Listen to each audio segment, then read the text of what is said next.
Так, значит, теперь опять, сейчас по второй части следующей лекции речь пойдет опять о верхних границах и опять о дуальном методе, но немножко будет другой алгоритм сформулирован. Этот алгоритм, он основан на оптимизации дуального функционала по некому семейству Монте-Карло. То есть, по сути, этот метод будет то есть сутью этого алгоритма будет некая оптимизация. Выпуклая иногда не выпуклая оптимизация. Оптимизация будет вестись по семейству Монте-Карло. И этот метод алгоритм работает не только в дискретном времени, но и в непрерывном. Поэтому я начну с проблемы остановки в непрерывном времени. То есть теперь у нас решается такая задача оптимальной остановки, где время непрерывно, то есть момент остановки может принимать любое значение на отрезке 0t большой. А ZT опять же пока какой-то процесс адаптированный. И осталось момент остановки со значениями на отрезке 0t большой. Теперь у нас смотрим фильтрацию, непрерывную фильтрацию, соответствующее вероятностное пространство, фильтрированное вероятностное пространство. Задача опять та же самая, как оценить y со звездой, как найти. Дуальный метод, дуальный подход, он легко распространяется на непрерывное время. То есть здесь особо большой разницы нет с дискретным временем. Но опять же мы рассматриваем теперь Монте-Карло непрерывный по времени, который начинается в нуле. Опять же, очевидным образом выполнено это неравенство, то есть любой Монте-Карло дает верхнюю границу. Очевидным образом, да, потому что мы супремом просто по тау, внесли его внутрь, и он заменяется по траекторным супремом.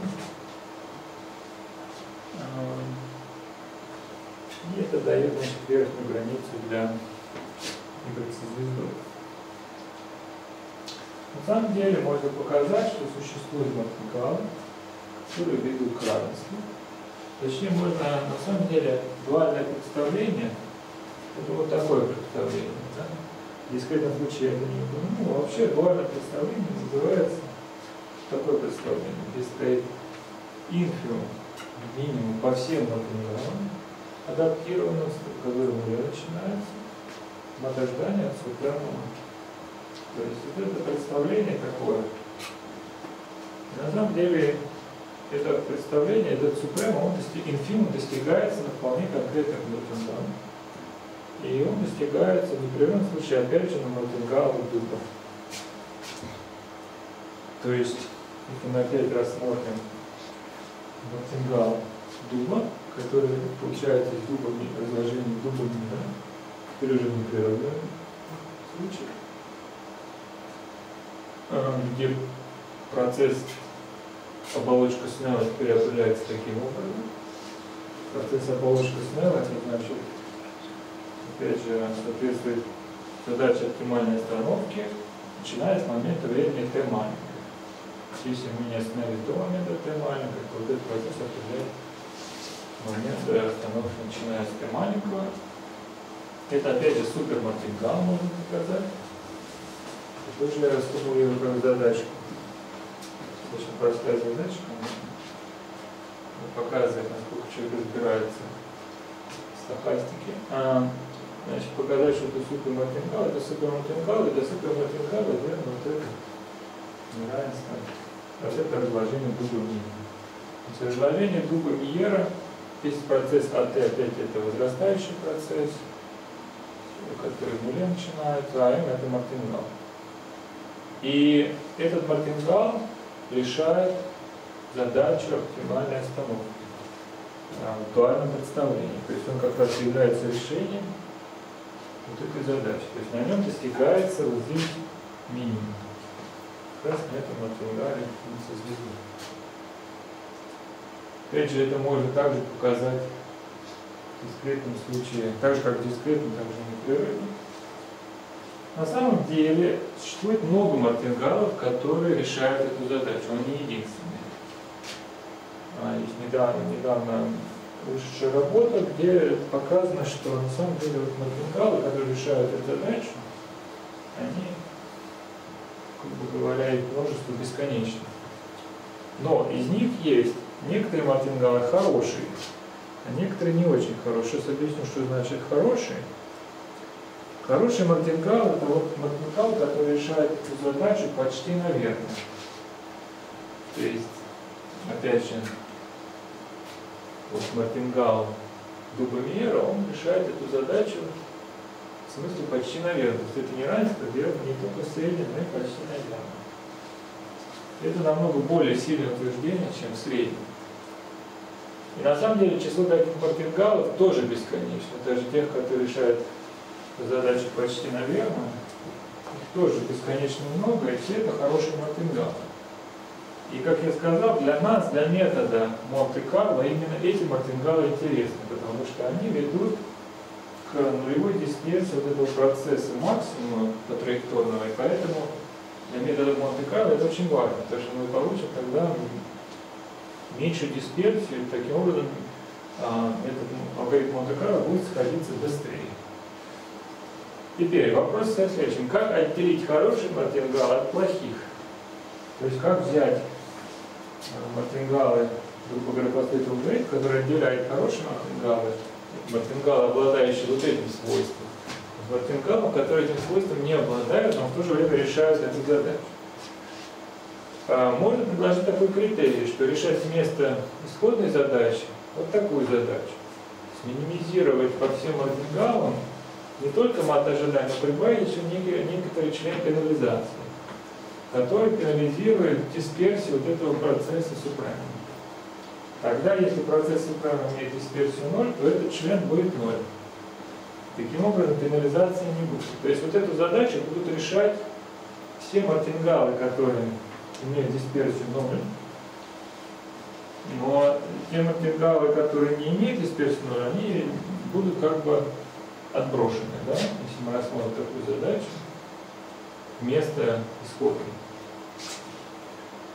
И в этом есть мотивация метода, который я хочу предложить. Этот метод основан как раз на оптимизации вот этого мартингала, вот этого функционала по некоторому классу мартингалов, где вместо мат ожидания стоит Монте-Карло оценка, то есть средняя, а вместо дисперсии стоит оценка дисперсии, то есть выборочная дисперсия вот этого супрема. На этом будет основан алгоритм построения оценки этого m, оптимального. То есть мы получим некий мартингал, который будет приближать хорошо мартингалы, какой-то мартингал из этого оптимального семейства, из семейства хороших мартингалов.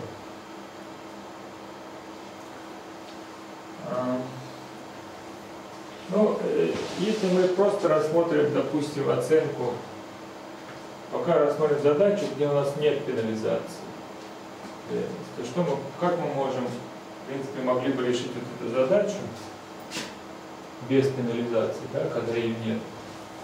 Мы вот взяли некоторые траектории, взяли некий мартингал, потом смоделировали траектории этого мартингала, соответственно, построили его мартингал на траектории, и процесс Z по траектории. И мы вот такой двумерный процесс смоделировали, построили бы максимум по траектории и взяли бы просто усреднение. Если мы так сделаем, то такая оценка Монте-Карло будет иметь дисперсию, равную дисперсии Zn делить на n. Понятно, да? Это очевидно. Значит, получается, что чем меньше дисперсия Zn, тем меньше дисперсия оценки Монте-Карло, да? То есть, тем она будет ближе к тому, что мы хотим оценить среднее. Значит, мы заинтересованы в оценках в таких мартингалах m, которые ведут к минимальной дисперсии Zm. А Zm это по траектории максимум.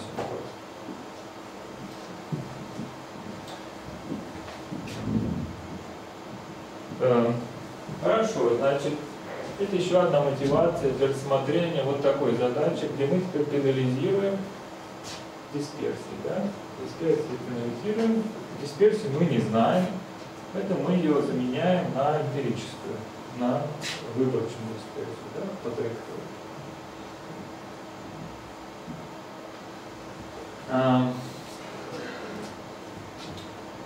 Хорошо.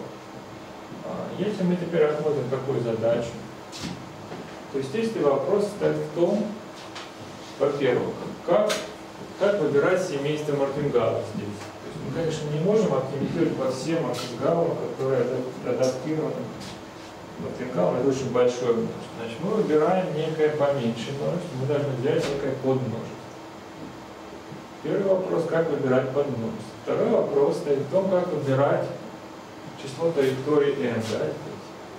И вообще, есть ли здесь какая-то сходимость? Если мы будем выбирать n устремлять к бесконечности, вопрос стоит в том, какова будет дисперсия вот этой оценки z от mn и какое будет отклонение z от mn в среднем от нашего оптимального, от того, что мы хотим оценить. Понятно, что на самом деле в общем случае нельзя надеяться на то, что если у нас m, это множество мартингалов m, фиксировано, что у нас будет какая-либо сходимость, потому что мы не знаем, лежит ли в этом множестве хотя бы один мартингал хороший, да, из нашего.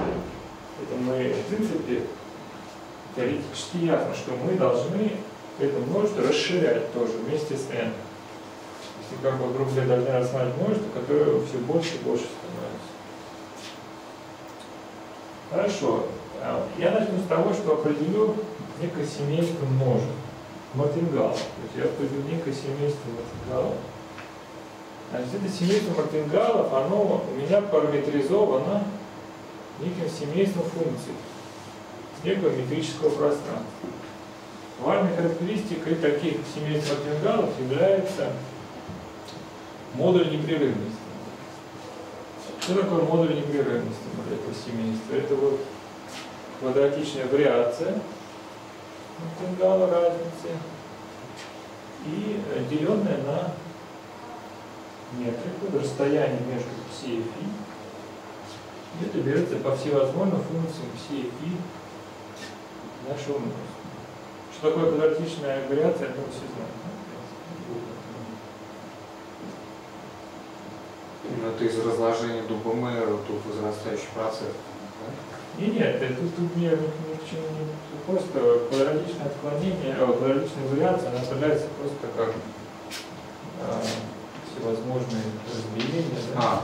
Супремум по разбиению. Да, супремум по разбиению. Но это же будет, по-моему, разложение дуба Мэйера, вот это вот, если... Здесь пока двумер мне непонятно, как, потому что здесь есть только мартингал. Как бы причем двумер пока непонятно, но если мы говорим именно о мартингале, который, если бы m был мартингалом с дубом не разложен, тогда да. Так это сейчас пока просто некое семейство мартингалов, которое, в принципе, в дальнейшем, например, у меня будет вот такой пример мартингала, который строится вот таким образом. Это интегралы по брауновскому движению. А здесь стоит некая функция ψ от xt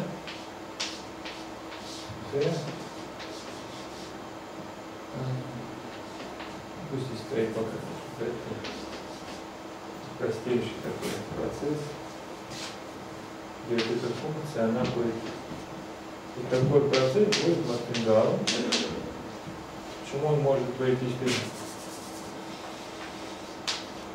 параметризирован функциями ψ, все функции ψ квадратично интегрированы, этот интеграл будет тоже квадратично интегрирован, и можно, собственно говоря, вот так параметризировать. И тогда вот это условие, оно означает, грубо говоря, что такое квадратичная вариация, если мы рассмотрим два ms, mt большое.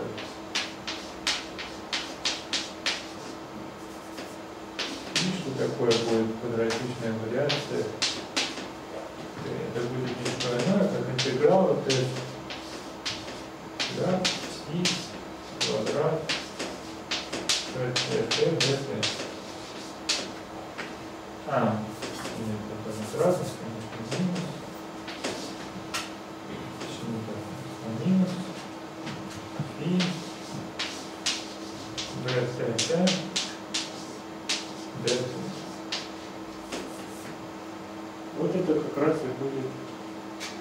И видно, что если функции φ и ψ более-менее, например, если они гладкие, липшицевые и ограниченные, то можно здесь написать, ограничить метрикой, равномерной метрикой, да, расстояние между функциями φ и ψ.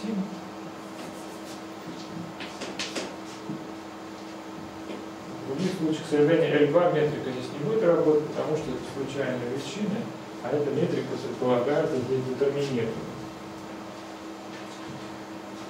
Ну, грубо говоря, я просто здесь написал, что такое квадратичный, чему равно квадратичная вариация в этом случае конкретно при таком мартингале. Чему это мартингалы, я думаю, это известно, я не буду сейчас стандартный факт статистического анализа.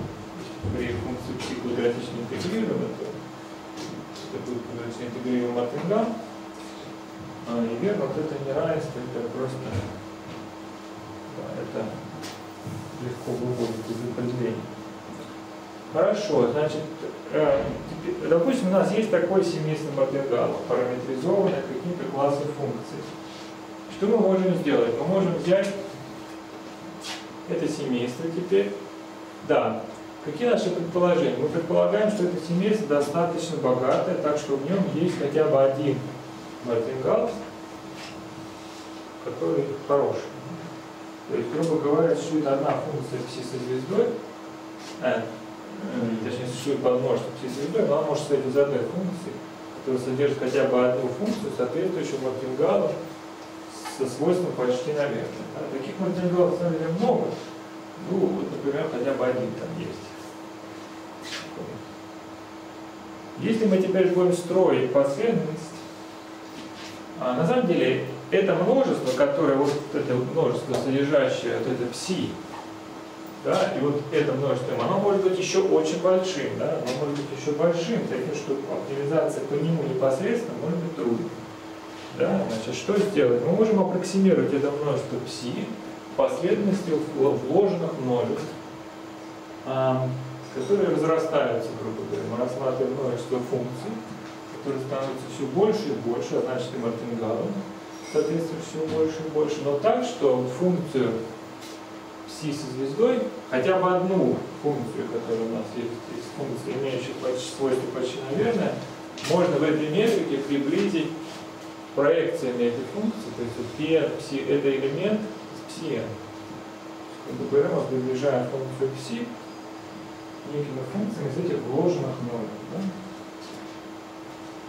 Если, и тогда можно доказать следующую теорему о сходимости. Если у нас вот это множество все не такие большие, причем в том смысле, что насколько они большие, это меряется энтропией. Вот это на самом деле n. Я помню, об этом уже говорил, это число шариков, которое необходимо, минимальное число шариков, чтобы покрыть пространство ψ, все пространство, так что шарики имеют метрики ρ диаметр эпсилон. Это называемое число покрытия, тогда энтропия, это просто водород. А то, что здесь стоит, это некий функционал, это так называемый интеграл Дадли. Вот интеграл Дадли, он определяет, насколько множество эти большие, да, которые мы все, да. Это интеграл Дадли, он возникает очень часто в теории эмпирических процессов, статистики. Если интеграл Дадли таков, что вот эта вот величина конечна, точнее, даже если она, не то, что она не конечна, она может стремиться к бесконечности, но не быстрее, чем корень z. Я потом приведу пример, что скажу, что это выполнено когда. Вот если это выполнено, да, то, во-первых, bias, то есть смещение оценки стремится к нулю. То есть, если мы возьмем средний от zn, то это будет сходиться к оптимальной. Но самое, что важно, что дисперсия этой оценки тоже будет сходиться к нулю. Да? То есть, по сути, это означает, что мы, на самом деле, мы достигли, чего хотели. Мы не выберем здесь плохие мартингалы, те, которые мартингалы, которые решают задачи, но не имеют, решают в среднем, но не имеют свойства причинения. Мы их здесь не выберем, а выберем только те мартингалы, которые, по крайней мере, асимптотически будут иметь дисперсию маленькую. То есть эта сходимость имеет место. Конечно, хотелось бы больше знать о скорости сходимости в данном случае. Да? Скорость сходимости это было бы интересно, потому что здесь стоит пока только сходимость по вероятности. Кстати, да, вопрос можно, я не знаю, всем ли понятно, почему здесь стоит вероятность? Что здесь случайно вот здесь? На самом деле, здесь стоит мат ожидания, да? Но вот этот mn это случайная величина некоторым образом, которая из другого вероятностного пространства. Да? Ну, как мы можем здесь представить, что у нас есть два вероятностных пространства. Или у нас есть пространство вероятностное, представленное как произведение двух. А на одном вероятностном пространстве, на одной его части, грубо говоря, мы оцениваем mn. Да? То есть вот эти траектории, которые используются для оценки mn, это вот, естественно, это лежат в одной части вероятностного пространства. А теперь мы берем другую часть и по ней усредняем вот здесь вот эту оценку. Да? То есть она остается, вот если мы, грубо говоря, здесь другие траектории возьмем, то эта величина будет другая. Да? Потому что вот это будет другой mn, соответственно, другой мартингал, да, из этого класса. Это немножко тонкий момент, здесь я сейчас не буду глубоко уходить, как здесь строить эти пространства, вероятностные произведения и так далее. Но, грубо говоря, можно думать всегда так, что вот эта величина и мат ожидания дисперсии это случайные величины на множестве, грубо говоря, траекторий, которые мы используем для построения m. Берем другие траектории, получается другое. И эта случайная величина сходится к нулю. То есть по вероятности. Да? Это можно все строго определить на произведение. Я это сейчас буду делать. Немножко будет затемнять смысл. Хорошо, теперь более конкретно. Мы теперь, во-первых, хотелось бы, во-первых, получить конкретную скорость сходимости, во-вторых, узнать, как конкретно строить пространство мартингала. Как конкретно строить мартингал. Да? Это важно для алгоритма.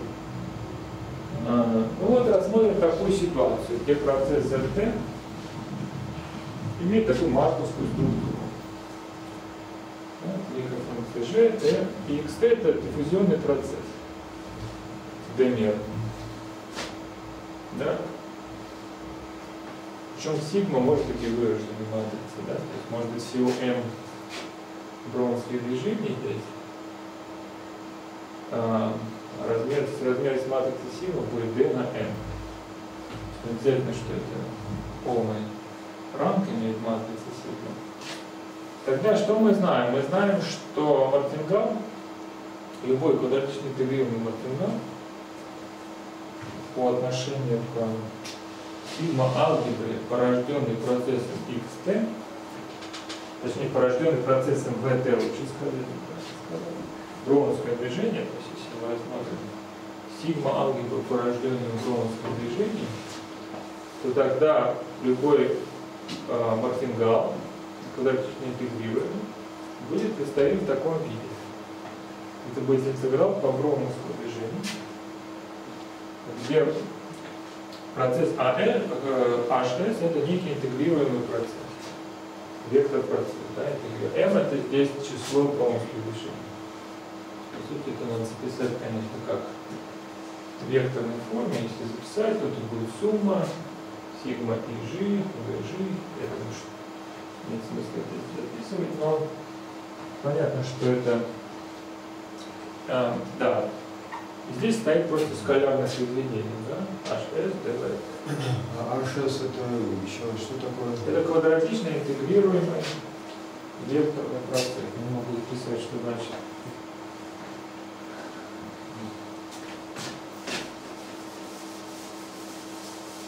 Это так называемое мартингальное представление.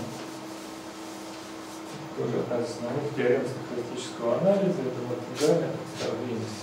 Такие представления для мартингала. То есть в данном случае имеется, что должно быть выполнено, что интересный процесс, как там еще нормы говорят.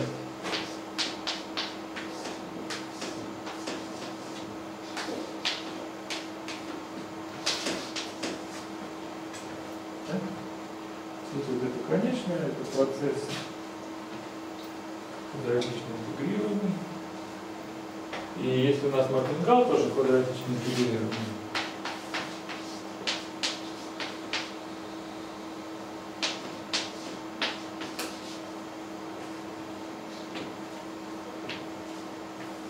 то тогда на самом деле он имеет такое представление, называемое интегральное представление, и это нам дает некую возможность, эта теорема дает нам некую возможность построения Монте-Карло. Построение Монте-Карло, причем конструктивное построение Монте-Карло, да? Потому что если Монте-Карло, в принципе, не так много способов, как строить конструктивное Монте-Карло. Вот один из них вот такой. Брать разные процессы. RH, HS. Теперь вопрос. Процесс HS, он, конечно, выглядеть может достаточно сложно, он не обязательно... В дискретном времени довольно тривиальное обсуждение получается. Это метод известный, построен. В дискретном случае это очень просто. Непрерывно, это, конечно, сложнее, но что для нас интересно, это как выглядит процесс HS. Да, процесс HS в общем случае он не марковский, да? Он может быть зависит от всей истории процесса, да, там, XT или что-либо. Но если у нас, например,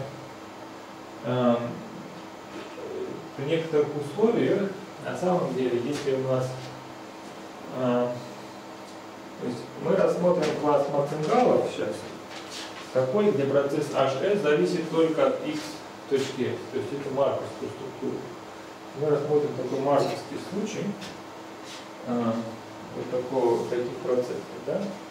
На самом деле можно показать, что для процесса, для Монте-Карло m со звездой, который был дух Монте-Карло, возвращаясь к вашему вопросу, вы говорили про дух Монте-Карло, вот именно для духа Монте-Карло, например, можно показать, что этот Монте-Карло, вот он имеет такое представление. Именно такой марковской, для некой функции psi со звездой. То есть если мы рассмотрим задачу оптимальной остановки вот такого типа, мы рассмотрим супрему портала, Т большого, здесь стоит мат ожидания. Тут просто стоит G, вот эта функция G, которая была там Tx T, происходит rt. X тау.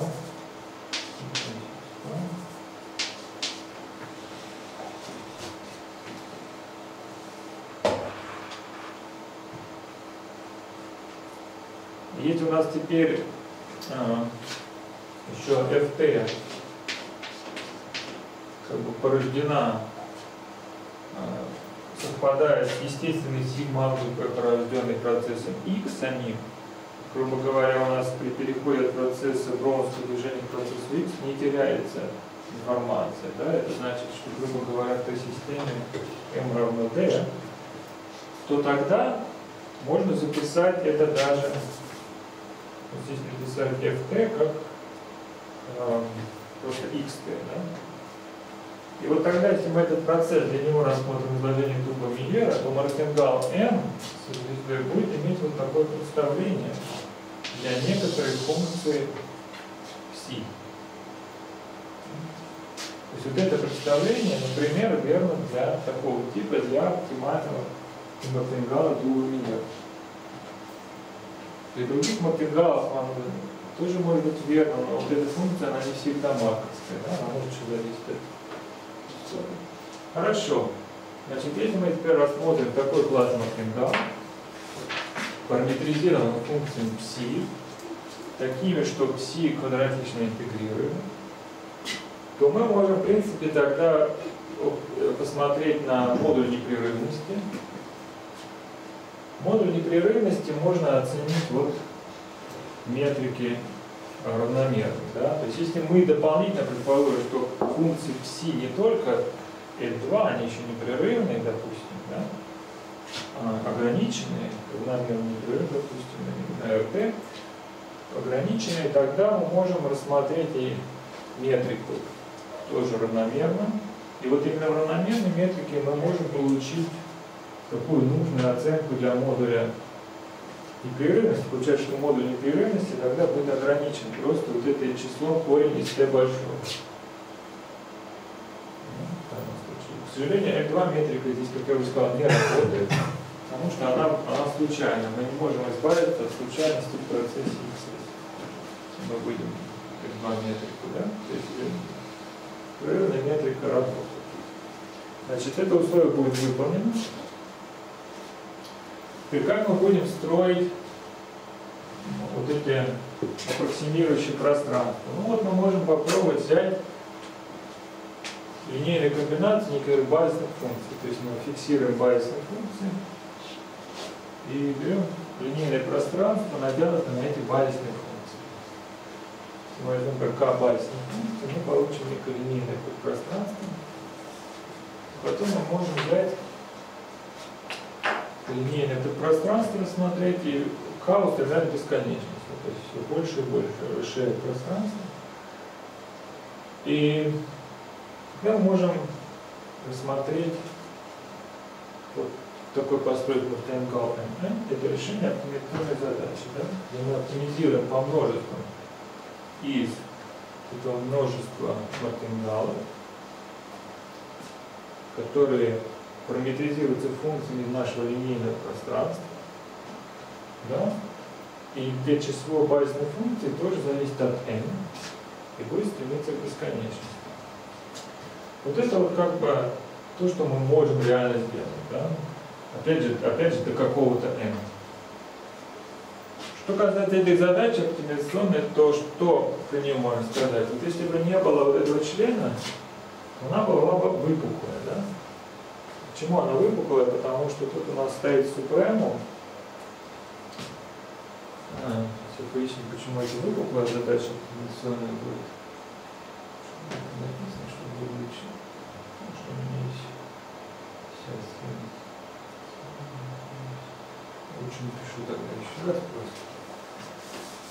Почему она выпуклая? По крайней мере, когда вот этой оптимизации нет, потому что это стоит супремум. Здесь стоит. Что такое ZM? Это такой процесс, это случайная величина, которая есть супремум от нуля. T большой, и стоит ZT минус MT. И вот, когда мы говорим о таком разложении, на самом деле, если мы увидим, что мы, по сути, не что иное делаем, мы M представляем как тоже линейную комбинацию некого количества K большое мартингала.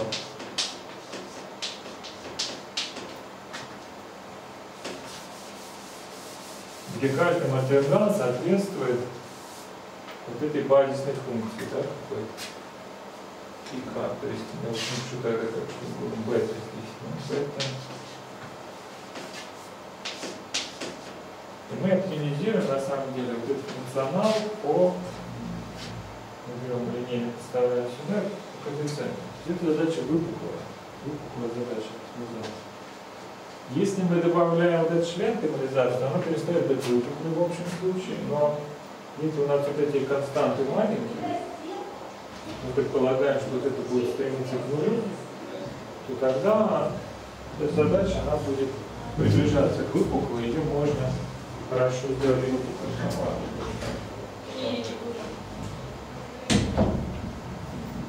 Это будет выпуклая задача оптимизации, поэтому ее можно решить.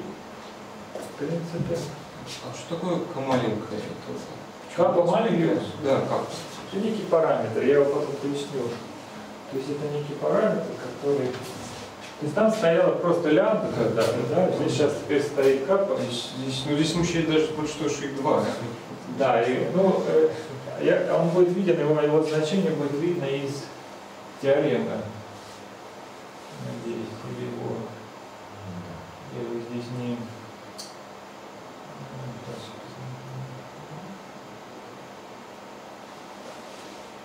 Короче говоря, можно в моей статье более посмотреть.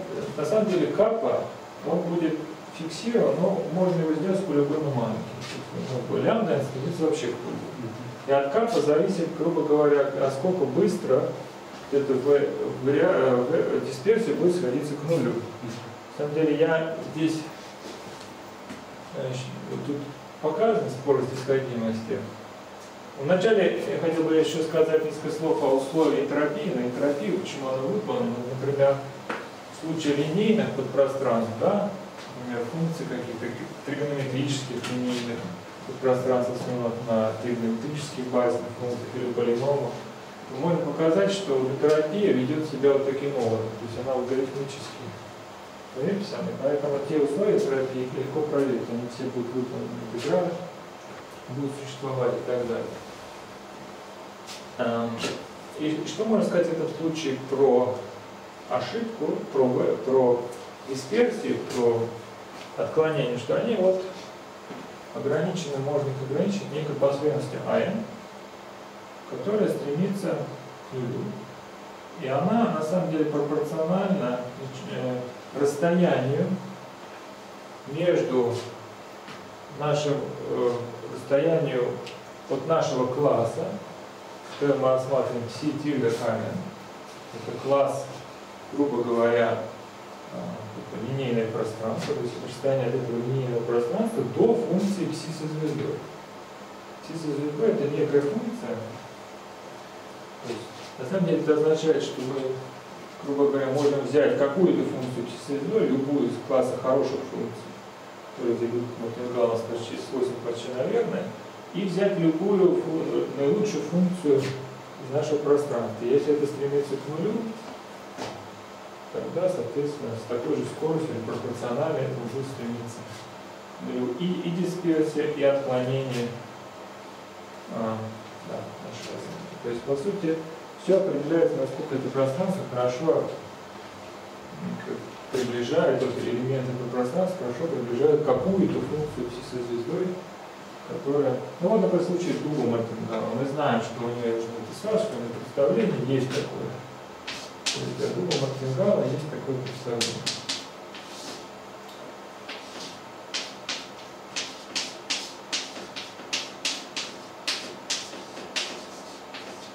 Некая функция пси со звездой. Да? При некоторых условиях на функцию пси со звездой, при некоторых условиях на процесс, она будет ограничена. Функция пси со звездой будет ограничена и непрерывна по обеим координатам. И тогда на самом деле мы можем смотреть пространство, например, приближать ее в пространстве метрики равномерной, например, с тригонометрическими полиномами. Да? Вот, допустим, если мы еще знаем некоторые свойства ее поведения при больших x и при малых, то мы можем еще ускорить скорость сходимости, обрезая просто на границе для некое асимптотическое разложение. То есть, опять же, вот задача теперь, на самом деле, если мы знаем момент это вот задача уже теоретическая для людей, которые работают, например, в области оптимальной остановки, как получить некоторые общие свойства решения оптимальной остановки. То есть речь не идет о явном решении, а речь идет просто о свойствах некой функции пси, которая, например, возникает в изложении дуга Миникурса. Эта функция пси, она, кстати, записывается явным образом. Она здесь записана. То есть она как бы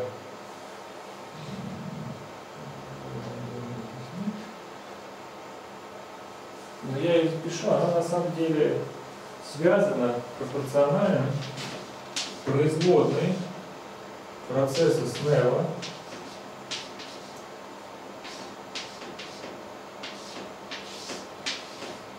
от x.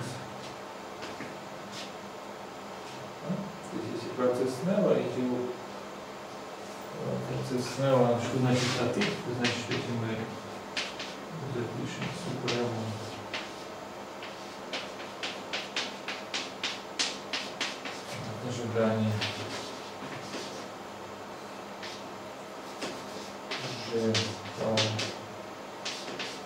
что при условии xt мы рассматриваем такой случай, когда фильтрация совпадает с фильтрацией, порожденной самим процессом xt, тогда вот эта функция, она вот имеет такой вид. То есть,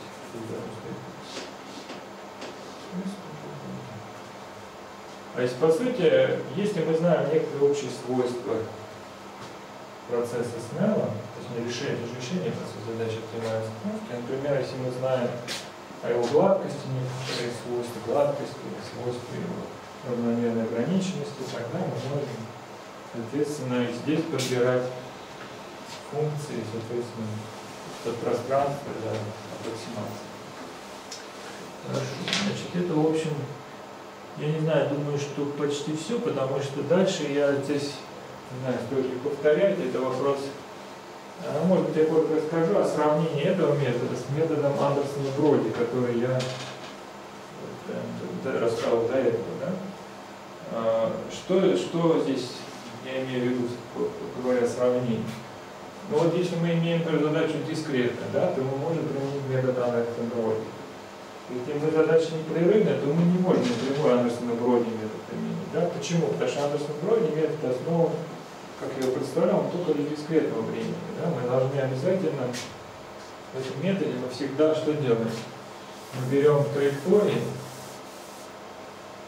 да, мы должны все время делать некую дискретизацию, по крайней мере, чтобы быть в состоянии искать точки, здесь выпускать снова внутренние траектории, да?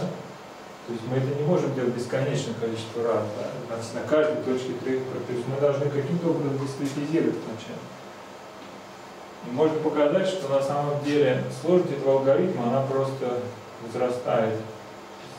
Чем больше дискретизация, то есть она просто растет очень быстро. И поэтому на самом деле он не очень хорошо применим в непрерывном времени. Но если мы дискретизируем, в принципе, мы можем попытаться его применить. То есть мы рассмотрим достаточно хорошую дискретизацию отрезка 0,5. Мы можем попытаться сделать то, что я уже писал на сегодня, как интегральной разности и так далее. Да, в чем преимущество состоит этого подхода? Во-первых, он напрямую применил непрерывность. Во-вторых, он не использует так называемых вложенных Монте-Карло. То есть не надо делать из каждой точки внутренний Монте-Карло. Да? Здесь этого нет. Здесь есть только одна система траектории и все. Значит, потом он не сконцентрирован только на мартингале дуба. Да, он, в принципе, может найти и другие хорошие мартингалы, которые тоже решают эту задачу почти наверное. Здесь, к сожалению, ошибка. Стоит y. И, наконец, что особенно приятно в этом методе, что он дает оценки, которые имеют дисперсию, стремящуюся к нулю. Да? То есть дисперсия вот этого супремума траекторного, она теоретически стремится к нулю, по крайней мере, в нашей теореме. И поэтому мы можем надеяться, что нам нужно меньше внешней траектории Монте-Карло потом. Да? Если мы построили каким-то образом этот мартингал, да, мы его оценили, то так как дисперсия это маленькая, это супремум, то в принципе нам нужно будет потом совсем мало траекторий, чтобы просто посчитать еще раз внешние монтажи. Да? В идеальном случае только одна траектория. А в общем случае больше.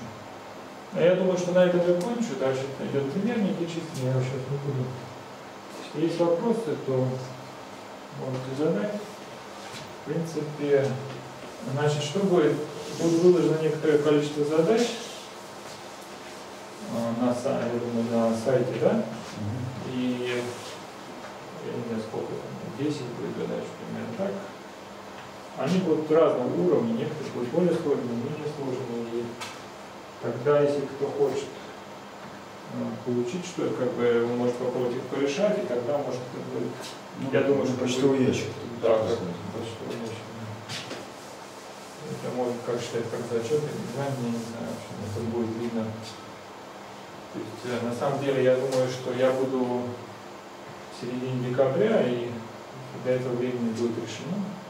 Это как раз подходящее. Тут два момента есть. Первый — это просто сдать, так сказать, зачет, экзамен, для того, чтобы сдать этот курс. А второй момент — это чтобы, так сказать, те, кто планирует поступать в лабораторию, прямо лаб, то это лишь первый этап. Вот, в случае успешного прохождения первого этапа вам будет дан некий такой НИР, или, так сказать, разбор статьи, и, ну, надо будет доложить, значит. И после этого уже, так сказать, будет принято окончательное решение.